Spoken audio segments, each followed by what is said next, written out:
Malam semuanya. Selamat malam. Selamat malam. Malam, Potri. Semangat pagi semuanya. Selamat malam, selamat pagi. Selamat pagi. Selamat malam juga.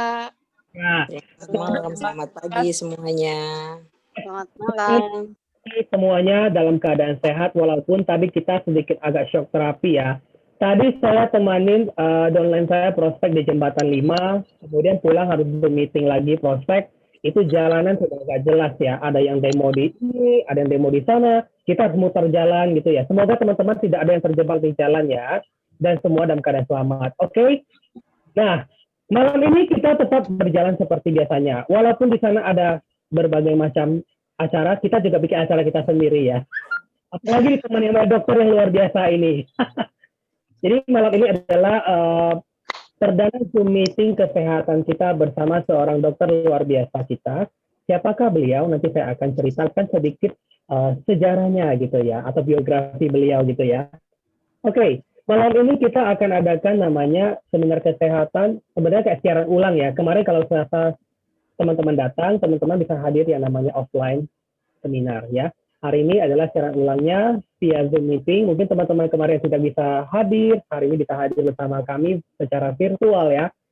Hari ini tema kita adalah sistem kardiovaskular ya. Jadi teman-teman tidak usah khawatir, kita setiap minggu akan update dengan berbagai macam topik yang berbeda. Pastinya seru. Apalagi yang suka bahas tentang tongkat baseball, tenang saja ada sesinya. Oke, langsung saja saya bacakan biografi beliau ya. Pernah menjadi seorang medical consultant di perusahaan suplemen American Best dari tahun 2014 hingga 2019.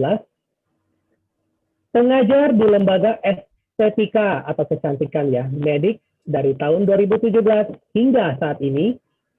Dan juga menjadi dokter estetika dari tahun 2017 hingga saat ini. Dan Chief R&D Director dari perusahaan kosmetik dari 2019 hingga saat ini. Dan saat ini beliau sudah menjadi medical consultant di Forever Health Indonesia. Inilah dia, Dr. Winda. Tepuk tangannya dong. Dr. Winda dipersilakan waktunya. Yeah. Halo, Dr. Winda. Macet ya? Halo? Agak putus-putus ya?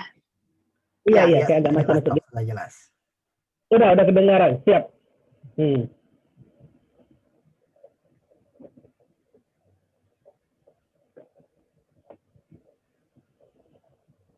Halo, macet lagi. Halo. Halo, suaranya tidak terdengar, Dok. Ya? Kedengaran nggak? Iya, sudah jelas. Udah. Suaraku kedengaran nggak? Sudah jelas, Dok. Silakan. Oke, udah jelas ya? Ya, Oke. jelas. Oke, baik. Aku mulai ya, kalau gitu ya. Ya. Selamat pagi semuanya. Semangat pagi. Selamat pagi, Dokter Winda. Semangat Pagi juga. Walaupun yang di luar di jalanan juga semangat ya, cuman semangat bakar-bakaran, kita hari ini mau semangat sharing-sharing tentang yang sehat-sehat aja ya. Yang menyenangkan gitu kan ya, demi masa depan ya enggak?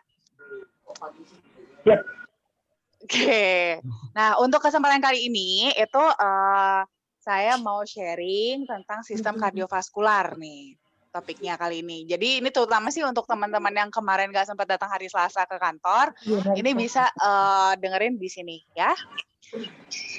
Nah, kalau kita ngomong soal sistem kardiovaskular, itu pasti tuh semuanya tuh taunya apa aja sih tentang sistem kardiovaskular? Biasanya tuh jantung gitu ya, pembuluh darah, terus komponen-komponen darah, itu kan taunya seputar tentang sistem kardiovaskular. Slide. Nah, ini ya. Jadi sistem kardiovaskular itu adalah organ sirkulasi darah yang terdiri dari jantung, komponen darah, dan pembuluh darah yang fungsinya itu untuk mengalirkan suplai oksigen dan nutrisi ke seluruh jaringan tubuh yang ada di dalam tubuh kita ini.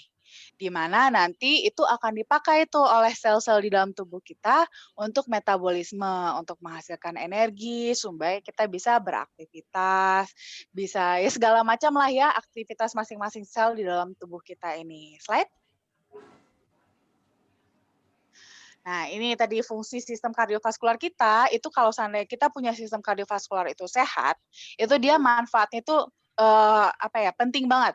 Jadi dia itu berperan dalam memelihara keseimbangan tubuh kita, mulai dari homeostasis, homeodinamis tubuh, terus juga sebagai sarana transportasi nutrisi dan sisa metabolisme, lalu tempat juga saluran untuk distribusi hormon, lalu juga untuk menjaga kerja fungsi organ tubuh kita, juga menjaga dan mengatur suhu tubuh. Slide. Nah, setiap harinya nih teman-teman, itu tubuh kita tuh mengalami kerusakan sel. Apalagi pembuluh darah ya, baik itu dari makanan kita sehari-hari ataupun dari luar yang masuk ke dalam tubuh kita, seperti mungkin dari polusi, atau mungkin yang merokok, atau mungkin semprotan, baygon, dan segala macam deh ya. Segala polusi-polusi itu yang terhidup masuk ke dalam tubuh kita ataupun bahkan yang dari makanan, itu kan masuk ke dalam pembuluh darah kita dan merusak jaringan pembuluh darah kita. Tapi sel kita itu nggak langsung rusak. Kenapa? Karena ada namanya mekanisme pertahanan tubuh. Nah, jadi nih waktu sel tubuh kita itu rusak karena tadi racun-racun yang termasuk ke dalam tubuh kita itu merusak jaringan, itu terjadi namanya proses inflamasi atau proses peradangan pada dinding sel pembuluh darah yang namanya endotelium. Nah, kalau namanya meradang kan bengkak ya. Jadi membengkak, jadi dinding pembuluh darah kita itu membengkak, akibatnya apa? Lubang salurannya itu menjadi semakin sempit. Nah, kalau sempit, itu pembuluh darah kita jadi nggak lancar. Nah, pada saat pembuluh darah kita nggak lancar, itu akan ada dulu nih respon dari pembuluh darah kita sendiri untuk mengeluarkan yang namanya nitric oxide. Nah, nitric oxide inilah yang akan membuat si pembuluh darah kita ini jadi lebih rileks.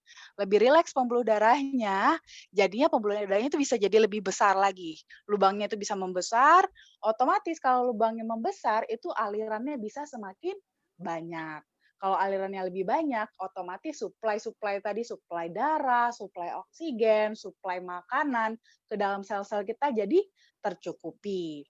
Nah, tapi seringnya kejadiannya adalah kerusakan ini terjadi terus-menerus. Lama-lama apa yang terjadi? Capek, ya. Sel tubuh kita, terutama dinding pembuluh darah kita tuh lama-lama capek. Dikit-dikit radang.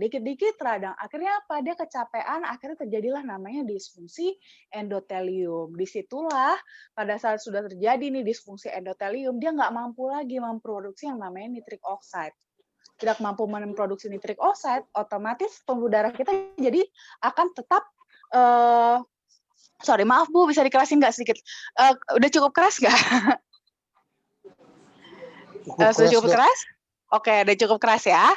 Nah, jadi tuh pada saat dia sudah tidak sanggup lagi memproduksi nitric oxide, jadinya pembuluh darah kita jadi menetap ke sempitnya itu, nggak bisa membesar lagi. Slide.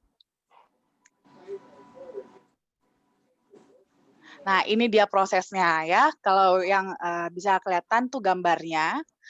Kalau dulu tuh pas kita masih muda, dalam artian di sini masih remaja ya, masih SMP, SD, itu tuh pembuluh darah kita tuh masih di skala normal. Nah, masih normal nih. Kenapa? Tadi pembuluh darah kita masih sanggup kalau dia meradang, dia ngeluarin nitric oxide, belum jenuh lah ya, belum jenuh terhadap kerusakan-kerusakan itu. Nah, lama-lama semakin kita dewasa, itu udah usia kepala 20 lah ya, kepala 2, nah itu udah mulai tuh ada kejenuhan, udah mulai capek. Sama aja sih kayak kita juga ya, kalau diomelin sekali-sekali mah ya masih sabar gitu ya, sabar. Kalau diomelin terus lama-lama ngambek juga, ya kan, capek, nggak mau lagi dimarahin. Akhirnya ya udah bodo amat. Sama seperti pembuluh darah kita ini. Awal-awal dihajar sama kerusakan-kerusakan sel, masih mau ngalah, masih bisa bertahan. Lama-lama dia jenuh, udah bodo amat deh, bengkakin aja. Akhirnya makin lama makin membengkaklah pembuluh darah kita nih. Makin lama makin menebal jadinya ya, makin menebal, akhirnya makin sempit. Nanti kalau sudah penyempitannya sampai 50%, nah itu tuh yang udah mulai kita rasakan namanya nyeri dada. Biasanya kalau ini bahkan usia kepala 3 juga sudah mulai. Beberapa kali saya pernah dulu dapat pasien, itu bahkan sudah pasang ring sejak usia 30-an. 35 tahun ada, yang 38 tahun ada. Gitu ya. Jadi bahkan sekarang itu makin lama makin maju tuh, nggak harus usia 50-an dulu baru kita kena sakit jantung. Usia 30-an pun sudah kita kena sakit jantung. Bahkan kita lihat aja banyaknya binaragawan atau artis-artis yang kita lihat kayaknya ini sehat-sehat aja ya, tapi malah tiba-tiba kita dengar beritanya meninggal karena serangan jantung.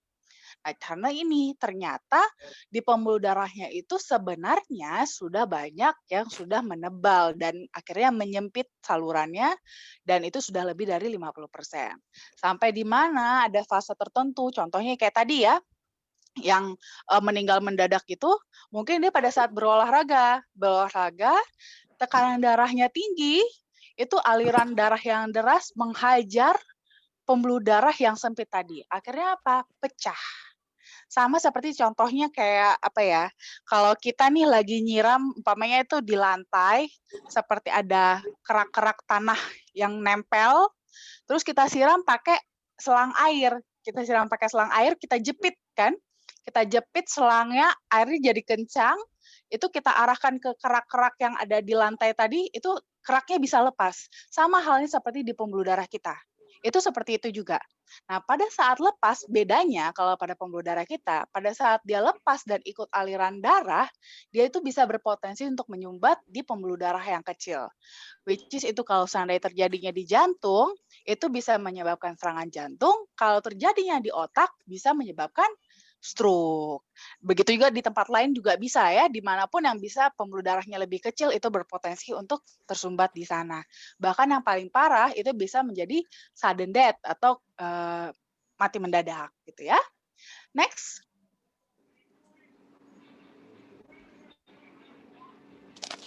Nah, ini nih teman-teman coba nih dicek, ada nggak yang pernah mengalami migrain, terus udah mulai suka lupa-lupa, terus kok rasanya capek badannya terus, kayaknya kurang seger gitu badannya. Terus insomnia ya, punya masalah dalam hubungan intim, mulai ada gangguan penglihatan, gangguan pendengaran, bahkan sudah ada darah tinggi, terus juga ada gangguan pernafasan atau sudah mulai nyeri dada bahkan. Terus di kaki itu kulitnya terlihat pucat, suka pegel-pegel. Nah, jangan-jangan Anda sudah mengalami penyempitan pembuluh darah ya. Next. Nah, itulah kenapa makanya penyakit kardiovaskular ini menjadi faktor kematian tertinggi di dunia. Slide. Ini bahkan kalau kita lihat ya, berdasarkan WHO itu tahun 2015, 2 penyakit tertinggi penyebab kematian di dunia itu adalah penyakit kardiovaskular, yaitu penyakit jantung dan juga stroke. Next, di Indonesia juga nggak beda jauh, sama bisa dibilang sama persis bahkan ya. Jadi 2 penyakit pertama juga sama, yang menyebabkan kematian tertinggi itu adalah stroke dan jantung. Bahkan diabetes pun itu yang ketiga, itu juga lokasinya sama di kardiovaskular juga. Jadi penting banget kardiovaskular ini. Walaupun mungkin kita lihatnya kayaknya biasa aja gitu ya. Kayaknya lebih penting jantung deh atau lebih penting otak. Sekarang jantung dan otak kita pun bisa bermasalah gara-gara apa? Diawali dari masalah di pembuluh darah terlebih dahulu. Next. Nah, makanya kalau teman-teman tahu nih, mulai dari tahun 2017, berdasarkan data World Stroke Organization, itu 1 dari 6 orang di dunia itu akan mengalami stroke. Dan setiap 2 detik, seseorang di dunia juga akan mengalami stroke. Dan yang paling berbahaya adalah, once kita kena stroke, itu kita akan besar kemungkinan untuk terkena stroke ulangan. Itu angkanya sampai 80%. Jadi makanya itu nggak cuma sama stroke doang ya. Stroke juga seperti itu bisa resiko berulang. Terus juga penyakit jantung juga resiko berulang. Makanya sebenarnya kalau kita perhatikan kita kapan sih harus menjaga kesehatan kardiovaskular kita, ya sedini mungkin. Jangan sampai kena stroke dulu atau kita kena serangan jantung dulu, pasang ring dulu, baru kita jaga kardiovaskular. Karena kalau kita udah kena, ya udah lebih berat ya. Kita pasti akan kena lagi, cuman waktunya aja kapan. Next. Nah, tapi ada yang unik nih teman-teman. Jadi ada di suatu pulau di Panama namanya Kuna Island, itu justru masyarakatnya itu nggak ada yang sakit kardiovaskular. Bahkan nih kalau di Indonesia biasanya usia 60 tahun itu tekanan darahnya 130/80 itu dibilang normal, di sana bahkan usia 65 tahun itu tekanan darah 110/70 pun kita banyak sekali menemukannya. Jadi itu normal-normal aja bahkan ya, seperti itu. Next. Nah, makanya di Harvard University itu mereka mengadakan penelitian, kira-kira kenapa ya kok mereka bisa sih sebagus itu masalah kardiovaskularnya nggak ada, apakah karena faktor genetik atau karena kehidupannya bebas stres? Kalau kehidupannya bebas stres, kayaknya semua orang pasti akan pindah ke sana ya. Siapa yang mau stres? Nggak ada kan? Nah, atau makanannya yang dikonsumsi. Apa sih sebenarnya? Nah, ternyata yang hasil mereka temukan itu justru dari kebiasaan masyarakat Kuna yang mengkonsumsi kokoa. Justru mereka tuh karena rajin minum kokoa, oh ternyata mereka jadi meminimalisir sekali untuk masalah-masalah pada kardiovaskularnya. Next. Nah, ini kalau teman-teman bisa lihat ya di layarnya masing-masing, itu untuk perbandingan angka kematian antara di Pulau Kunanya saja dengan di seluruh Panama. Nah, itu kalau mau dilihat, contohnya aja saya ambil satu ya. Itu untuk yang paling atas, itu penyakit ischemia heart disease, jadi penyakit jantung iskemik. Saat di Panama yang usia 65-74 tahun, itu angka kejadiannya adalah 204/100.000 jiwa, itu penyumbang dari Kuna itu cuma 1 orang saja. Jadi perbandingannya itu 1:200 tuh teman-teman ya. Kalau stroke apalagi? Di stroke itu Panama itu yang di atas usia 65-74 tahun itu yang menderita itu ada 253/100.000. Tapi di Kunanya itu 0 bahkan. Nggak ada yang sakit stroke. Nah, jadi memang sejauh itu perbedaannya. Buat Pak Irfan dan Pak Erwin tadi ya. Thank you Pak Irfan. Apa nih? Sorry ke distract. Oke ya. Nah, itu jadi sejauh itu perbedaannya antara kondisi kesehatan vaskular di Kuna dengan di keseluruhan Panama apalagi di dunia. Next. Nah, itu tadi kan mereka ternyata diketahui mereka itu konsumsi kakao. Kakao atau disebut nama latihannya Theobroma kakao, itu artinya adalah the food of gods. Jadi ini memang sebenarnya sejak ratusan tahun itu dikatakan adalah makanan suci karena dia merupakan makanan untuk persembahan kepada dewa-dewa. Jadi sebenarnya yang makan juga nggak boleh sembarangan orang ya. Nah, tapi makin ke sini sudah mulai boleh siapa aja boleh konsumsi, bahkan pengolahannya juga sudah lebih modern. Bahkan di abad 19 itu sudah mulailah ada ditemukan dalam bentuk coklat dan segala macam. Cuman, nah dalam pengolahannya ini yang dipertahankan hanya cita rasanya saja tanpa mempertahankan manfaat sebenarnya dari kakao tersebut. Next. Nah, jadi sebenarnya apa sih manfaat yang ada di dalam kakao ini? Itu ada namanya flavanol. Flavanol itu adalah salah satu dari 6 kategori flavonoid yang merupakan subkelas dari polifenol. Nah, kandungan flavanol yang tinggi pada kokoa inilah yang ternyata dibuktikan secara klinis bermanfaat untuk fungsi kardiovaskular kita. Jadi kalau kita nih konsumsi flavanol, itu dia punya short term effect-nya itu dalam waktu 2 jam berdasarkan research ya, itu dalam waktu 2 jam, itu dia akan segera mengeluarkan namanya nitric oxide dari endotelium. Sehingga akan membuat pembuluh darah kita itu dilatasi atau membesar. Nah itu short term effect-nya. Nah, bahkan secara umum dia juga punya efek lain, yaitu punya manfaat antioksidan yang di mana itu juga akan bermanfaat juga terutama untuk pembuluh darah kita, untuk menjaga pembuluh darah dari tadi yang bahan-bahan yang bisa merusak, yaitu tadi radikal bebas ya, baik itu dari polusi dan segala macamnya, itu sangat berguna sekali antioksidan untuk menghalangi supaya bahan-bahan tadi jangan sampai merusak dinding pembuluh darah kita. Dan juga dia punya antiinflamasi, yang kalau seandainya si tadi bahan-bahan yang rusak tadi itu menyerang dinding pembuluh darah dan terjadi peradangan, peradangannya ini nggak progresif karena ada antiinflamasinya. Jadi dia nggak bengkak pembuluh darahnya. Kalau pembuluh darahnya nggak bengkak, otomatis nanti tidak sempit. Nah, jadi biar supaya pembuluh darahnya itu nggak gampang radang gitu ya, dan tidak cepat jenuh gitu. Jadi pembuluh darahnya bisa tetap sehat. Cuman tetap harus diingat, untuk mendapatkan kandungan flavanol yang tinggi ini harus menggunakan metode ekstraksi yang tepat. Next. Nah, ini kita sudah ada patennya ya untuk ekstraksi flavanol, di mana dia itu mematenkan metode yang dilakukan, di mana metode ini dapat mempertahankan hingga 80% flavanol kakao secara alami. Jadi flavanolnya itu nggak rusak dalam proses pembuatannya. Next. Bahkan ada studi klinisnya ya, studi klinis untuk kokoa ekstrak ini terhadap manfaatnya untuk kesehatan kulit. Jadi mungkin apalagi yang ibu-ibu ya, mungkin sebenarnya cukup familiar dengan coklat. Kan ada nih banyak nih, apalagi mungkin kalau masker coklat yang untuk ke wajah masih baru-baru sekarang. Tapi kan dari zaman dulu suka ada itu, kita mungkin yang suka merawat rambut, ada masker rambut pakai coklat ya, selain ada kan ada yang lain-lain, tapi juga ada masker coklat.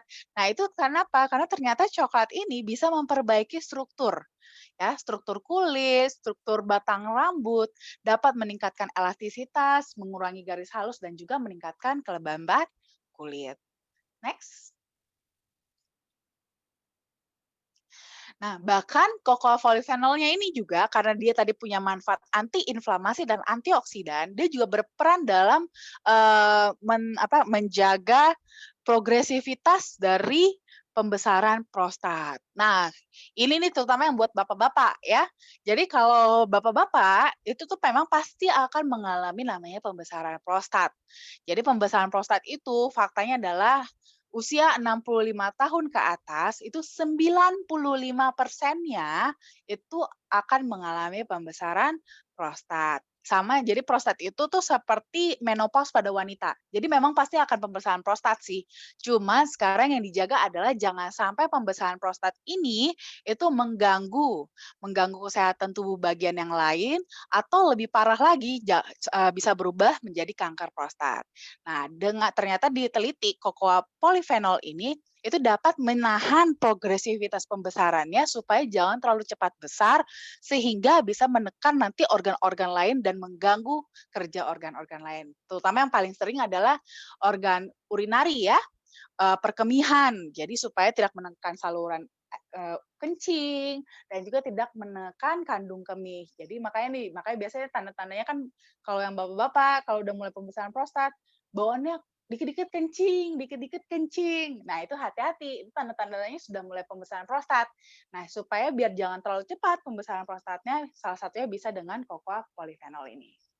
Next. Nah, ini juga nih paling demen nih terutama ibu-ibu yang muda-muda juga ya. Ternyata kita ada loh studi klinisnya juga untuk kokoa. Itu ternyata bisa juga untuk diet, menurunkan berat badan atau obesitas. Kenapa? Karena pada saat kita konsumsi kokoa ini, itu dia bisa meningkatkan ekspresi gen dalam memetabolisme lemak. Sehingga sel-sel kita itu bisa memetabolisme lemak itu lebih maksimal. Jadi lemak itu dia diproses menjadi energi, bukan disimpan. Makanya bisa lama-lama bisa mengurangi berat badan. Dan juga bagus untuk maintenance. Next. Nah, ini juga ada penemuannya juga kalau ternyata coklat ini atau kokoa ini itu secara klinis terbukti memiliki efek antivirus, terutama efek antivirus pada virus-virus yang berperan pada saluran pernafasan dan juga herpes simplex. Ya, walaupun memang tidak belum signifikan membuktikan dia berefek pada corona ya. Sekarang kan yang lagi tren sekarang kan corona kan. Nah, tapi karena corona pun merupakan adalah virus pada saluran pernafasan, di mana itu sebenarnya rata-rata memiliki struktur yang hampir mirip. Nah, ini bisa juga kita pakai untuk membantu kita mencegah terkena efek dari virus corona, ataupun bagi yang sudah kena itu untuk meminimalisir resikonya menjadi komplikasi. Next.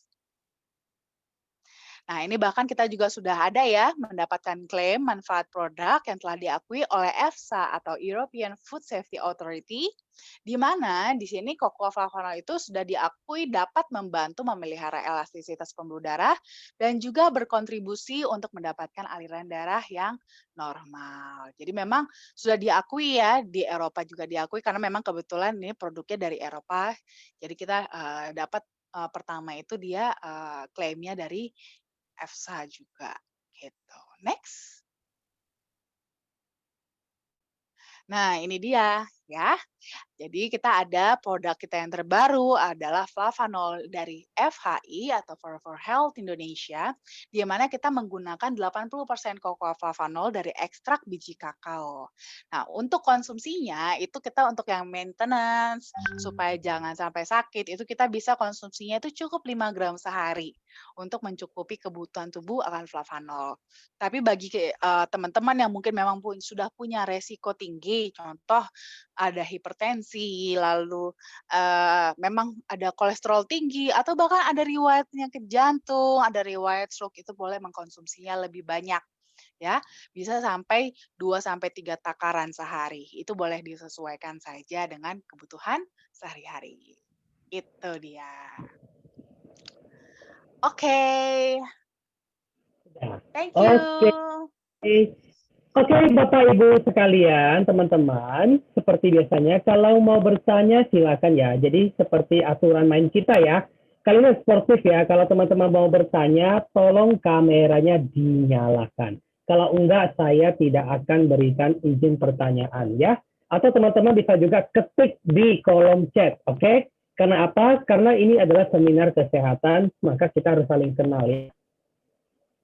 Oke, silakan bertanya. Waktu bertanya. Silakan, jangan malu-malu. Ayo, malu-malu sesat di jalan. Ayo.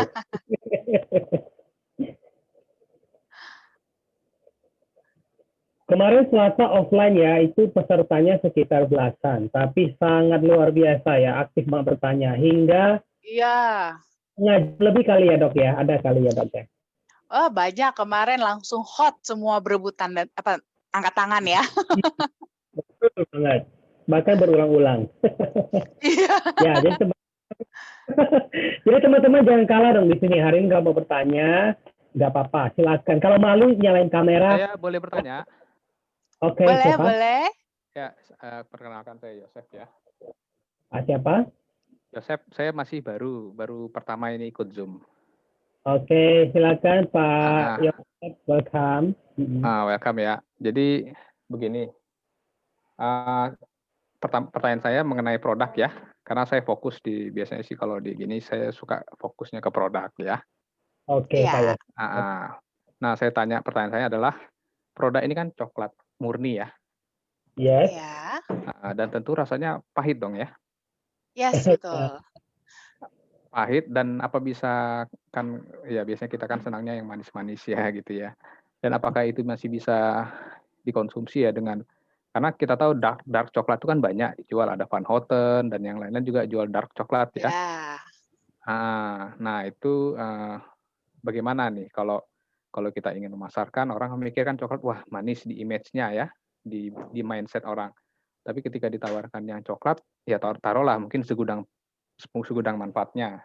Dan memang semua orang juga tahu ya manfaat coklat yang dark coklat itu banyak sekali. Nah, untuk solusinya itu seperti apa ya kalau kita ingin memulai untuk memperkenalkan produk ini ya. Itu yang pertama. Nah, yang kedua, apakah riset yang dilakukan?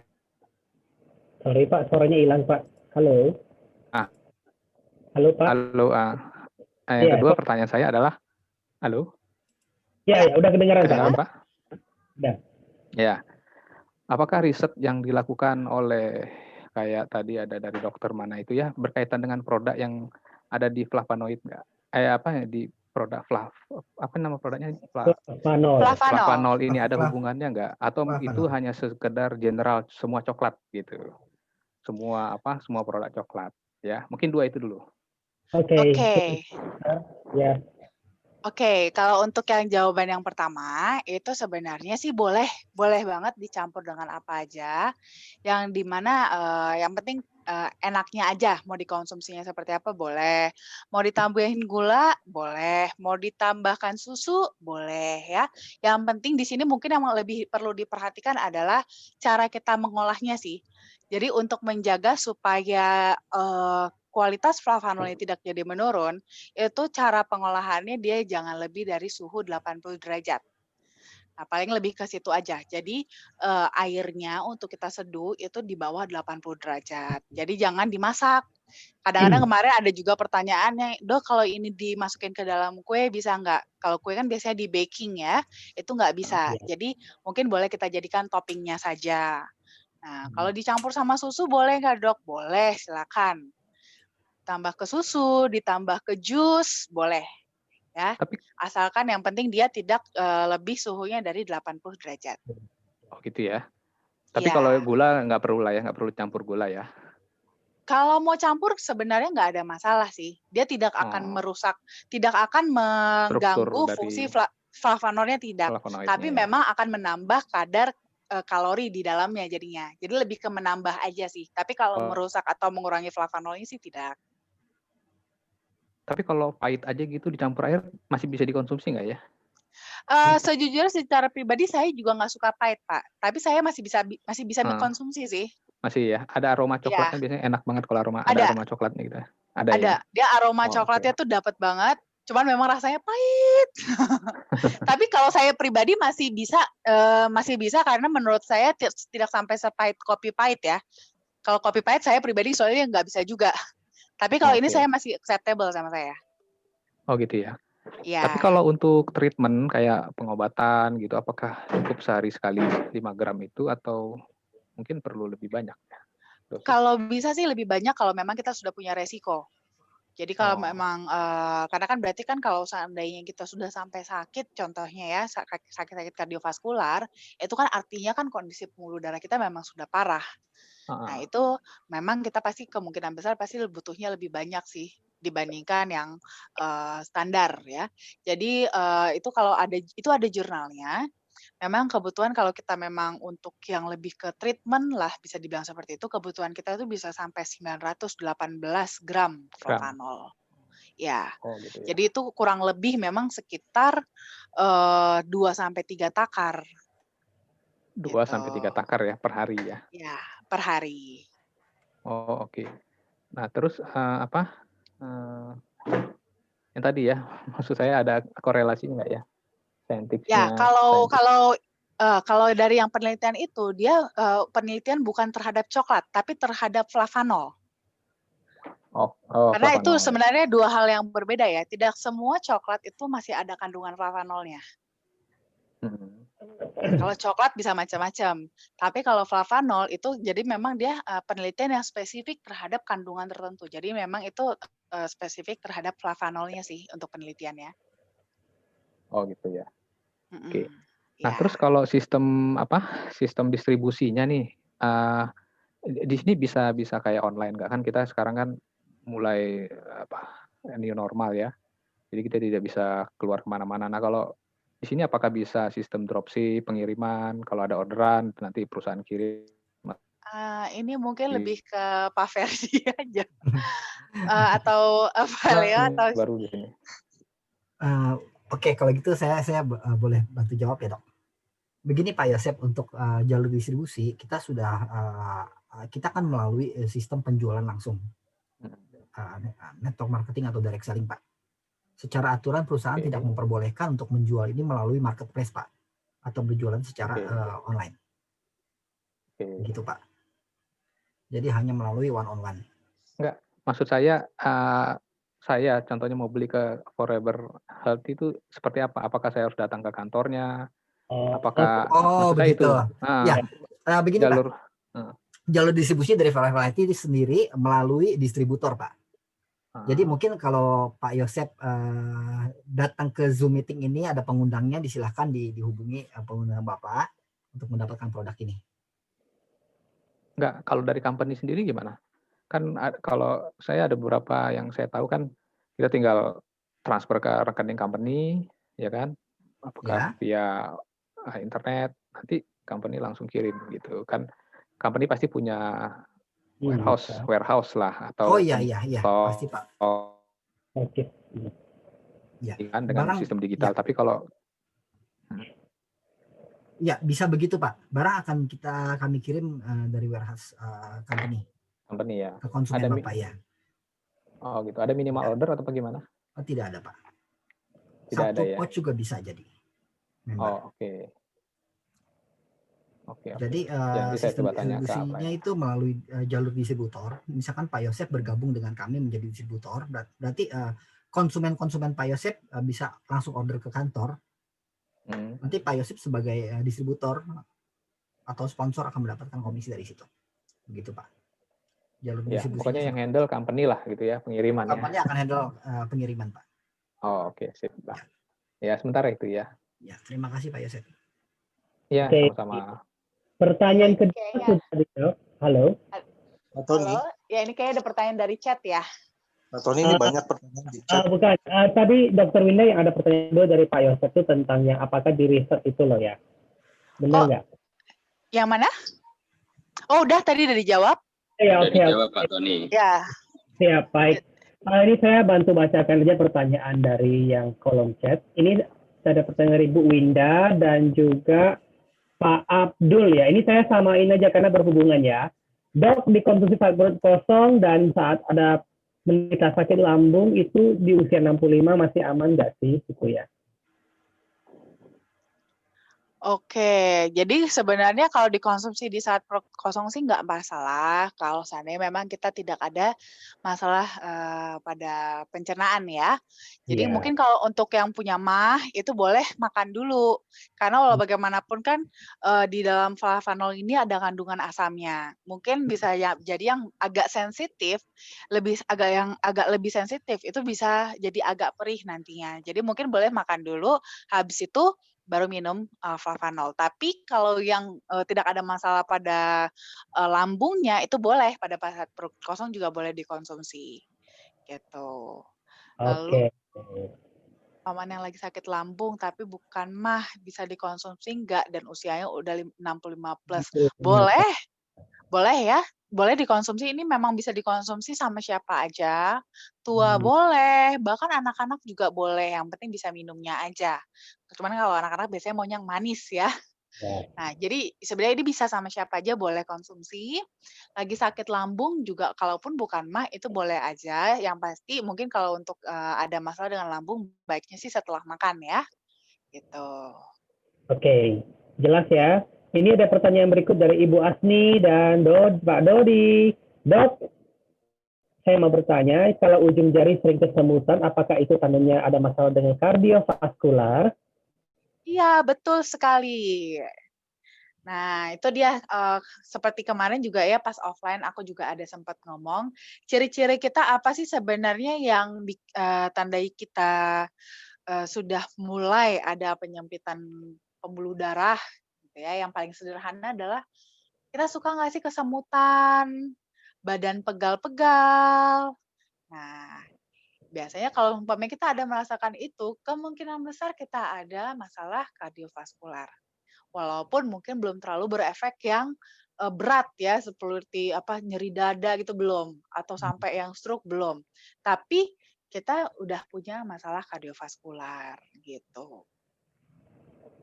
Oke, berikutnya dari Bapak Henry Chow. Dok, apa reaksi yang dapat dirasakan jika sudah mengkonsumsi produk ini sebagai tanda bahwa produk berkhasiat? Apakah sudah ada testimoni untuk produk ini? Wah, testimoni nih. Kalau testimoni sih kayaknya mungkin lebih baik bertanya pada yang leader member-member yang sudah konsumsi kali ya. Iya. Nanti ada, mungkin nanti habis ini kita kali ada ya sesi Ya, testimoni boleh, gitu boleh, ya. boleh, Sesi boleh. sharing biar untuk teman-teman mungkin yang baru pertama, ini emang ada rasanya, khasiatnya, yang dirasain apa sih setelah konsumsi? Nah, itu ya. Sebenarnya sih kalau secara klinis ya, secara medis, reaksi yang dirasakan sih kemungkinan besar bisa banyak hal. Karena ini hubungannya dengan sirkulasi darah, which is sirkulasi darah itu hubungannya tuh kemana-mana, ke segala macam organ di tubuh kita. Jadi hasilnya bisa berbeda-beda sih setiap orang ya. Bisa badan terasa jadi lebih segar, bisa ngaruh sampai ke ingatan, memori bisa juga. Ada yang bisa nanti hubungannya bahkan dengan eee, apa namanya, apa tadi, tongkat baseball tadi ya. Ada juga nanti sampai ke hubungan intim berpengaruh, sampai ke mood kita juga ya, ke mood kita, ke penglihatan, ke saluran cerna dan segala macam. Itu jadi bisa kemana-mana sih kalau soal pengaruhnya. Jadi ini bisa luas banget, bisa berbeda-beda setiap orang. Jadi mungkin kalau bisa memang, kalau pada saat kita mengkonsumsi ini kita harus bisa lebih, apa ya bilangnya, lebih terbuka sih. Lebih terbuka untuk kemungkinan-kemungkinan kira-kira nih akan efeknya di tubuh kita apa ya, gitu. Jangan langsung, "Ah, saya kayaknya nggak ngerasa apa-apa," padahal sebenarnya kita merasakan, hanya kita nggak tahu kalau ternyata itulah efek yang kita rasakan setelah mengkonsumsi flavanol ini, gitu. Oke, pertanyaan berikutnya dari Ibu Irma. Dok, kalau untuk diet pastinya nggak masuk gula atau susu kali ya? Yes, betul. Karena sama aja jadi ada kadar kalorinya kan, kalori tambahan jadinya.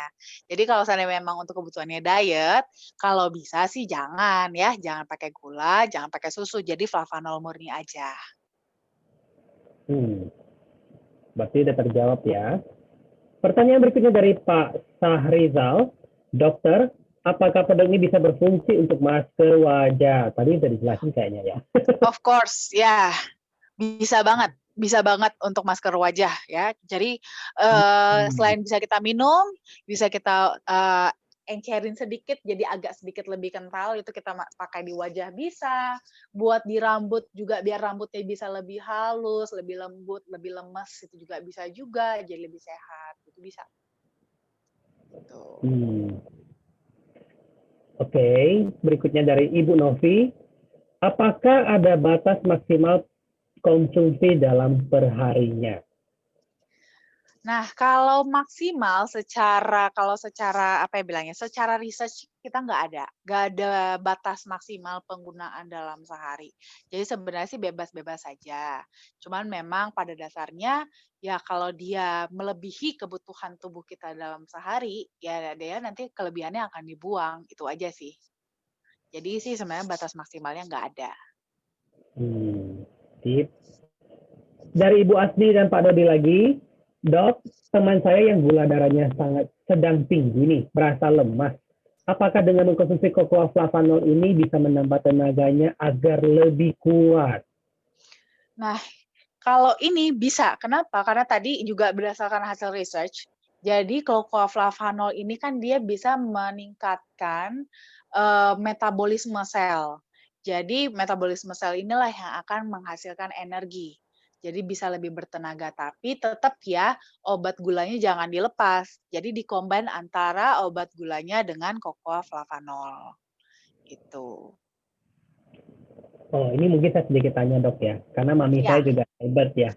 Ya. Berarti ada jarak nggak antara minum cocoa flavanol dengan obat dokter gitu ya? Tergantung, kalau obat diabetes itu kan ada yang kita konsumsi sebelum makan, ada yang kita konsumsi setelah makan kan.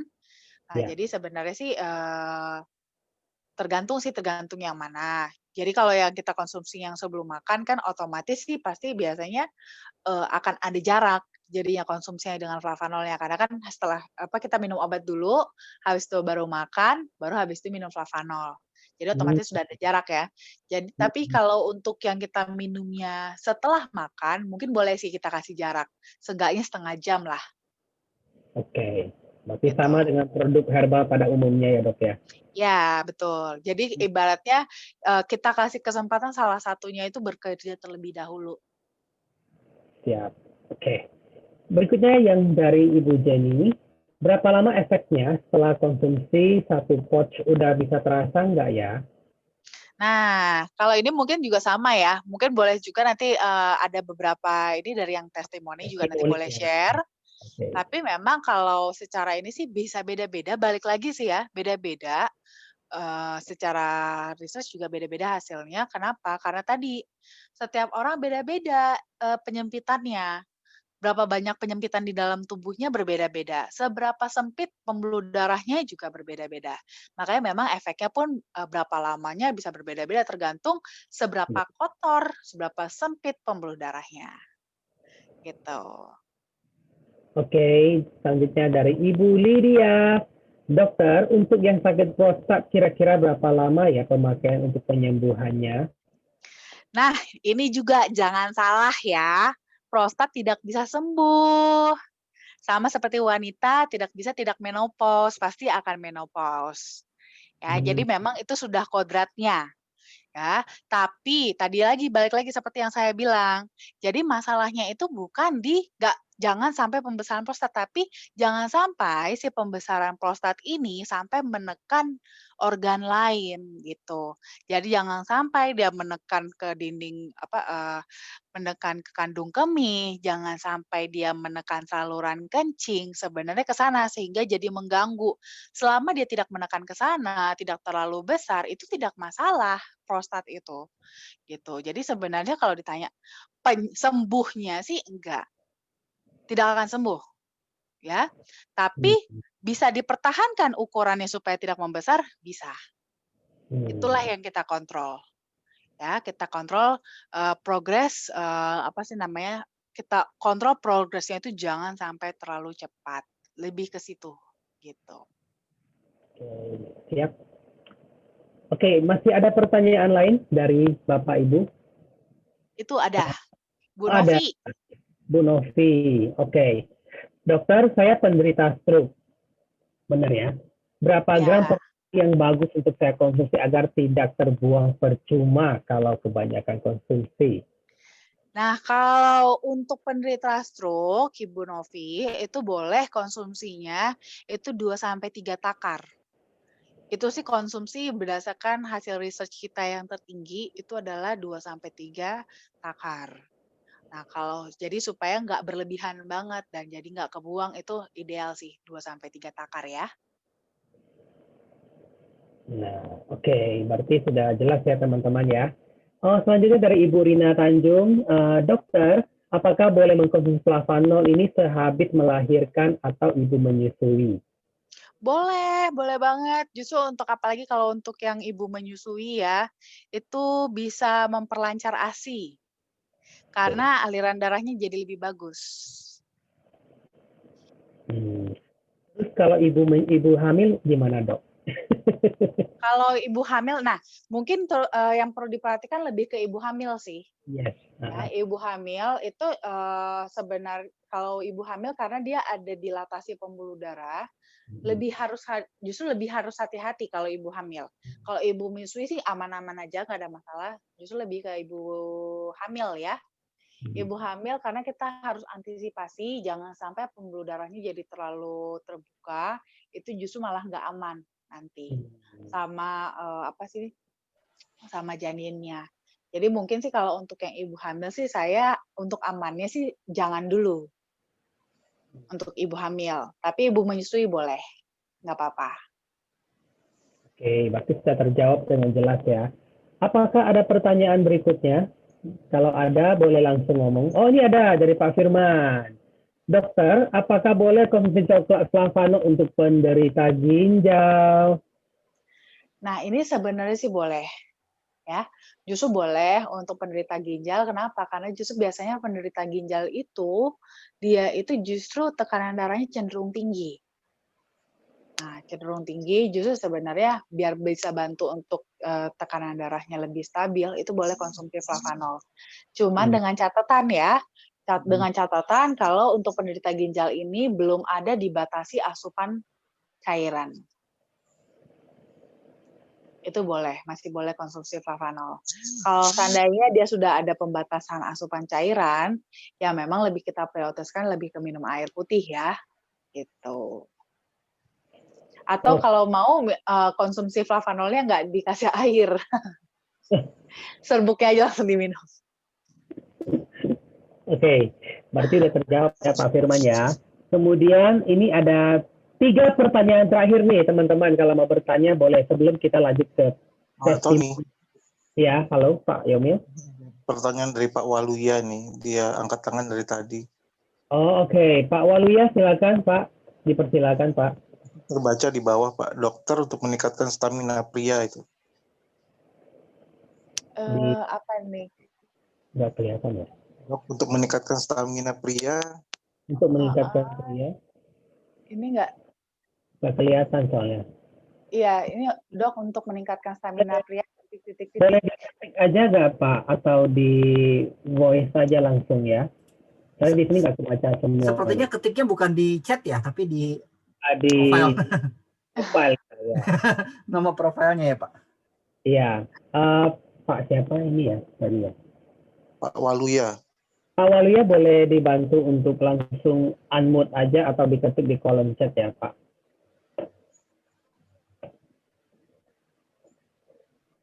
Halo Pak Waluya. Sepertinya pertanyaannya untuk meningkatkan stamina pria dong. Kalau saya tidak salah ya. Iya. Arahnya ke situ dok. Oke. Iya.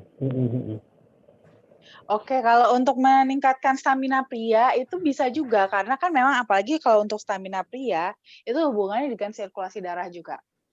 Nah, sirkulasi darah yang lebih lancar dengan flavanol ini kan dia akan membuka pembuluh darah, otomatis sirkulasinya darahnya bisa lebih lancar, jadi memang berpengaruh juga sih untuk ke stamina pria. Nanti itu ada testimoninya juga. Itu ada banget itu ya. Nanti kita, ya. Oke, ini ada pertanyaan dari Pak Haryanto. Dok, untuk produknya sudah ada BPOM belum ya? Oh, mungkin ini bisa dibantu jawab oleh Pak Ferdi kali ya. Pak Ferdi, persilakan Pak Fer.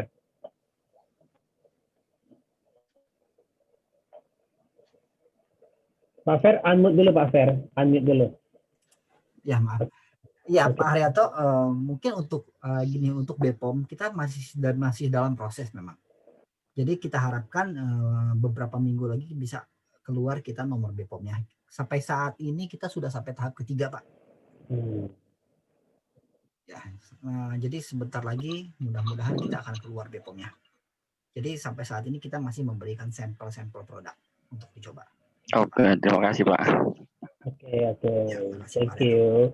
Selanjutnya pertanyaan terakhir dari Ibu Irma lagi. Dok, apakah ada dosis untuk konsumsi flavanol, ada batasnya untuk disruptif? Tadi kayak sama ya ini ya? Sudah dijawab tadi ya? Ya, tadi udah dijawab sih. Jadi sebenarnya sih kalau batas atas maksimal sih tidak ada ya. Jadi lebih ke memang sesuai kebutuhan masing-masing tubuh aja. Jadi tergantung kondisi keparahan kerusakan pada tubuh sendiri. Jadi memang beda-beda sih setiap orang. Tapi memang kalau based on research-nya, itu memang kita pernah meneliti sampai yang kalau 3 takaran. Jadi memang sih kalau yang dianjurkan bisa 2-3 takaran maksimal. Oke. Kemudian ini berarti karena waktunya sudah menuju hingga hampir jam 9, kita langsung saja panggilan testimoni kita ya. Mungkin ada beberapa teman yang mau jadi relawan testimoni, 2 orang mungkin boleh. Pak Effendi mungkin ada kali Pak Effendi? Pak Effendi mungkin ada Pak Budi juga, ada Pak Adiko, udah nyala, udah on. Kiranya mungkin Pak Adiko kok cerita langsung. Iya. Oh. Siapa? Saya. Oke, Pak Adi, persilakan Pak Adi. Iya. Silakan Pak Adi. Testimoni efek flavanol ya. Saya waktu awalnya itu dibikin racunnya Pak Leo, kalau nggak salah saya coba di kantor. Mungkin zaman saya banyak yang rusak ya. Begitu saya minum nggak lama, berapa setengah jam itu terasa tuh di dada kiri saya itu berasa banget truk gitu. Mungkin gara-gara saya punya pembuluh darah udah pada keras kali ya. Itu satu, nafas plong. Terus dua, yang stamina pria, karena nafasnya jadi plong, jadi dia bangun pagi Jakarta Bandung tuh nggak pakai berhenti di rest area 2-3 kali lagi gitu loh. Sementara dari saya itu aja sih testimoninya. Terima kasih Pak Adi. Sama-sama, makasih. Oke. Satu lagi testimoni mungkin dari saya ya, mungkin boleh ya. Mungkin bukan saya, tapi member saya ya. Member saya itu kemarin waktu seminggu pertama saya kasih sampel satu pouch itu. Tadinya dia agak ragu-ragu dengan produk Cocoa Flavanol ya. Maksudnya itu, masa sih Cocoa Flavanol benar ada flavanol? Nah, coklat kan biasa aja gitu kan. Pas kita tinggalin satu pouch, dia minum seminggu pertama rutin nih. Seminggu kemudian dia telepon ya, dan dia yang terus tanya terus ya, minta data studi klinisnya lah, apanya penjelasan dan video lain sebagainya. Udah saya kirim, kemudian besoknya dia telepon, Tom, saya mau order lagi dong, langsung order 5.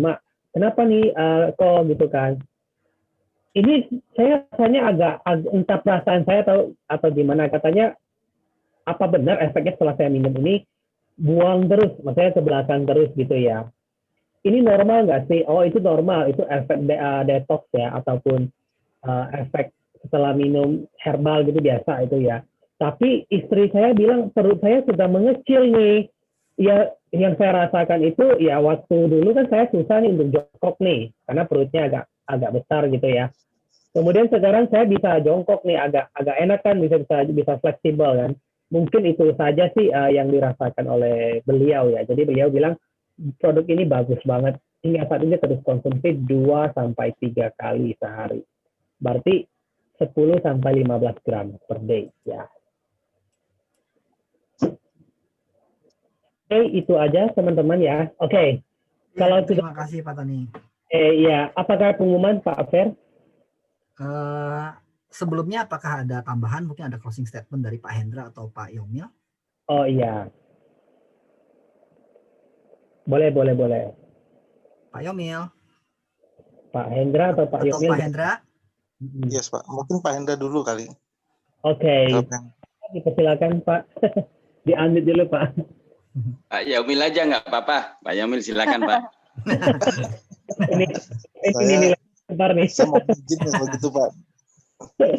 Bapak Ibu, saya waktu pertama kali ditawarkan peluang usaha ini oleh Pak Hendra, saya benar-benar melakukan cross check ke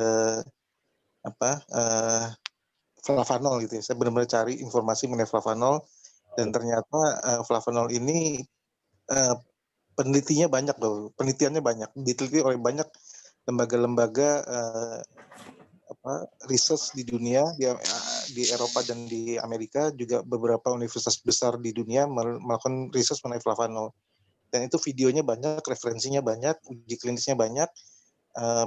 Itu saya pelajari semuanya Bapak dan Ibu. Nah, jadi dengan segala macam manfaat seperti itu, gitu ya, dengan banyaknya manfaat dan banyaknya referensi, saya yakin gitu untuk menjalankan produk ini. Itu satu. Yang kedua, yang membuat saya yakin juga adalah karena manfaatnya banyak gitu, bukan cuma penelitiannya tapi manfaatnya banyak ya. Nanti kalau Bapak dan Ibu baca atau tonton video-videonya atau baca jurnal-jurnalnya itu manfaatnya banyak. Nah, itu membuat saya yakin karena penelitiannya banyak, referensinya banyak. Yang kedua karena manfaatnya banyak. Yang ketiga karena nggak ada pemain di bidang ini Bapak dan Ibu saat ini di Indonesia hampir tidak ada pemain flavanol gitu ya, dan kita benar-benar pelopor di bisnis ini gitu. Jadi ambil kesempatan ini Bapak dan Ibu, jangan sia-siakan, lakukan apa yang saya lakukan, bertanya ke semua upline Anda, dan ajak orang lebih banyak ke pertemuan seperti ini gitu. Saya rasa closing statement saya cuma itu sih Pak, nggak panjang-panjang. Saya cuma mau sharing aja apa yang saya rasakan dan apa yang saya lakukan pada saat saya bergabung di bisnis ini gitu. Terima kasih, saya kembalikan ke Pak Tony. Terima kasih Pak Yomil. Pak Yomil. Dok, ini ada dari Pak Umar nih, mau bertanya satu, yang terakhir boleh nggak Dok? Ekstra waktu di Dr. Winda, boleh Dokter? Boleh. apakah ada proses detoxnya ya? Mungkin maksudnya itu setelah minum ya, seperti tadi yang saya Ya, jelaskan. jadi memang untuk beberapa orang yang selama ini proses detoksnya tidak begitu lancar, itu pasti akan berasa banget proses detoksnya. Jadi buang-buang air. Nah, itu paling lebih terasa sih. Tapi kalau yang proses detoksnya selama ini cukup bagus, cukup terjadi setiap hari, lancar-lancar aja, mungkin tidak terlalu terasa perbedaannya. Tapi yang lumayan banyak lah ya tersimpan toksin di dalam tubuh, itu tuh pasti berasa banget pas minum ini. Proses detoksnya gitu. Oke, sudah terjawab. Oke, siap. Thank you juga Pak Umar. Oke, teman-teman, kita sudah di akhir acara, tapi sebelumnya saya akan mengumumkan bahwa seperti kegiatan kita yang sebelumnya, kita hari Minggu tetap akan ada Zoom meeting tentang business talk ya. Jadi teman-teman boleh mengundang, semakin banyak teman-teman mengundang, maka bisnis teman-teman juga semakin berkembang dan semakin besar. Amin. Dan seperti kegiatan rutin kita, di setiap Selasa kita akan ada seminar kesehatan offline, tepatnya di kantor Kosa. Jadi nanti teman-teman boleh datang hadir, itu ada 2 sesi, khusus jam 1 dan jam 3. Itu lokasinya di lantai 3. Nah, nanti judulnya apa, tunggu flyernya ya. Oke, mungkin itu saja dari kami. Apabila ada kata-kata yang kurang berkenan, mohon maaf dan thank you. Sampai ketemu di pertemuan berikutnya. Sampai jumpa Terima lagi. kasih semua. Selamat malam semua. Terima kasih dokter. Terima kasih Sama-sama. semuanya.